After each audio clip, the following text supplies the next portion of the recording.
ఢిల్లీలో ఏలూరు ఎంపీ మాగంటి బాబు ఒకరోజు దీక్షకు దిగారు. తన పుట్టినరోజున కేంద్ర వైఖరిని నిరసిస్తూ మాగంటి దీక్ష చేపట్టారు. విభజన హామీలను నెరవేర్చడంలో మోదీ సర్కార్ విఫలమైందని బ్యానర్లు ప్రదర్శించారు. మాగంటి దీక్షకు టీడీపీ ఎంపీలతో పాటు ఏలూరు నుంచి వచ్చిన కార్యకర్తలు సంఘీభావం తెలిపారు.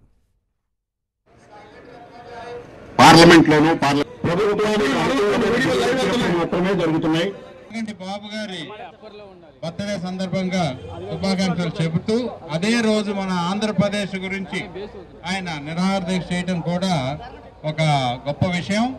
అయితే ఆంధ్రప్రదేశ్ అనేది మనకి భారతదేశంలో భూభాగమా కాదా అనే ఆలోచన వచ్చే విధంగా ప్రస్తుత మోడీ గారి ప్రభుత్వం వ్యవహరిస్తూ ఉంది. అయితే అనేక సందర్భాల్లో నయానా భయానా తగ్గి వంగి అన్ని సందర్భాల్లోనూ అన్ని రకాలుగాను మన నాయకుడు చంద్రబాబు నాయుడు గారు అనేక విధాలుగా రాష్ట్ర అభివృద్ధి కోసం, రాష్ట్ర ప్రయోజనాల కోసం చాలా ప్రయత్నాలు చేయడం జరిగింది. సెంటెన్స్ లో 2 సార్లు సార్ అని కూడా పిలిచారు ఆయన్ని. అయినప్పటికీ కూడా ఆయనలో ఏమాత్రం చలనం రాలేదు. అయితే ప్రతి పార్టీకి పార్టీ సిద్ధాంతాలు ఉండొచ్చు, కానీ ఆ పార్టీ సిద్ధాంతాలని ప్రభుత్వం మీద రుద్ది దాని ప్రకారం ఈ భారతదేశాన్ని మొత్తం విచ్ఛిన్నం చేయాలనే విధంగా ఉంది. ఎందుకంటే ఎక్కడ చూసినా మతపరంగా కానీ ఇంకో పరంగా కానీ ఏదో పరంగా డివైడ్ అండ్ రూల్ పద్ధతిలో ఈ ప్రభుత్వం వ్యవహరిస్తూ ఉంది. స్వతంత్ర భారతదేశ చరిత్రలో మొట్టమొదటిసారిగా ఈ విధంగా ప్రజాస్వామ్యాన్ని పూనీ చేశారు. అయితే ప్రజలే దానికి బుద్ధి చెప్తారు గట్టిగా.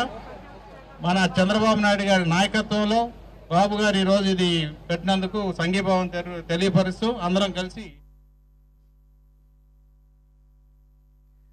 మాగంటి చేస్తున్న దీక్షలో ప్రస్తుతం ఎంపీ రామ్మోహన్ నాయుడు మాట్లాడుతున్నారు. ఆయన ఏం మాట్లాడుతున్నారో చూద్దాం. మాగంటి బాబు గారని తెలియజేసుకుంటున్నాను. అటువంటి వ్యక్తులు ఈ రోజు మన పార్టీకి చాలా అవసరం. మన పార్టీ తాలూకా పోరాటాలకు ఎంతో అవసరం. మరి దానికి శ్రీకారం చుడుతూ ఇటువంటి మంచి కార్యక్రమం ఆయన జన్మదినం నాడు చేసుకుంటున్నారు. దీనికి మీరందరూ కూడా పెద్ద ఎత్తున స్వాగతిస్తూ ఈ కార్యక్రమంలో పాల్గొంటున్నందుకు మీకు కూడా నేను చాలా రకాలుగా అభినందిస్తున్నాను. ఈ పోరాటంలో జయం మనం సాధించాలి. ఇది జయం సాధించాలని అంటే అది ఎన్నికల ద్వారానే మనం చేసుకోవాలి. కాబట్టి ఇక్కడ చేస్తున్నటువంటి పోరాటంతో పాటు మన రాష్ట్రంలో, మన జిల్లాలలో, మన గ్రామాల్లో కూడా తెలుగుదేశం పార్టీని గెలిపించుకోవడానికి ఇదే ఉత్సాహంతో, ఇదే చైతన్యంతో మీరందరూ కూడా కష్టపడాలి. మళ్ళీ మాగంటి బాబు గారికి ఆయన ఏ మార్గంలో ముందుకు నడిచినా సరే ఆయనకు ముందుండి నడిపించడానికి మీరందరూ కూడా ఎల్లప్పుడూ నిలబడాలని మరొకసారి నా తరపున కూడా మీకు అందరికీ కూడా కోరుకుంటున్నాను. రాబోతున్నటువంటి కాలం తెలుగుదేశం పార్టీ తాలూకా కాలం. ఏ ఒక్క జెండా కూడా ఈ రోజు కనిపించట్లేదు. మొన్ననే మీరు చూశారు, 3 రోజుల పాటు మనం పండగ జరుపుకున్నాం. పెన్షన్లు రెట్టింపు కార్యక్రమం చేశాం. అదే రకంగా డ్వాక్రా సంఘాలకి మరొక పసుపు కుంకుమ కార్యక్రమం పెట్టాం. మన జెండా పైకి లేచిన తర్వాత మరొక ఆ కార్యక్రమాలన్నీ కూడా కొనసాగుతున్నాయి.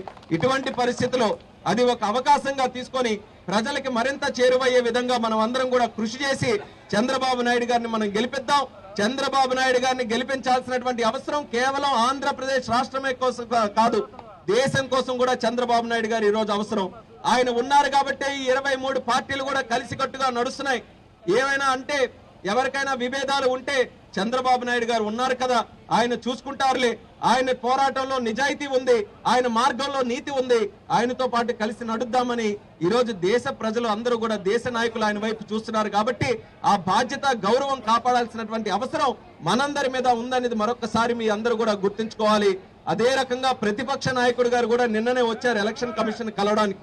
ఆయన వచ్చి ఎలక్షన్ కమిషన్ దగ్గరికి వెళ్ళి దొంగ ఓట్లు తీయాలని అన్నారు, కానీ మీకు ఉన్నటువంటి సంస్కృతి కూడా ఆయనకి లేదు.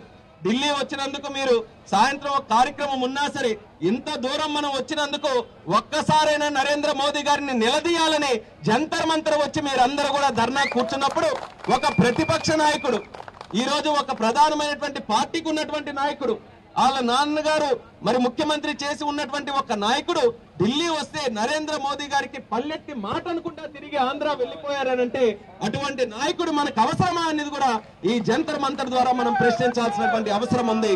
అందుకని మనమందరం చేస్తున్నటువంటి పోరాటంలో నీతి ఉంది కాబట్టి మరింత బలంగా మనం అందరం కూడా పోరాడదాం. మరి బాబు గారితో, మీ అందరితో ఎల్లప్పుడూ కూడా మేము కలిసి ఉంటాం, మీ అందరితో పాటు మేము కూడా కలిసి నడుస్తాం అన్నది ఇక్కడ విచ్చేసినటువంటి వారందరికీ కూడా తెలియజేసుకుంటూ మరి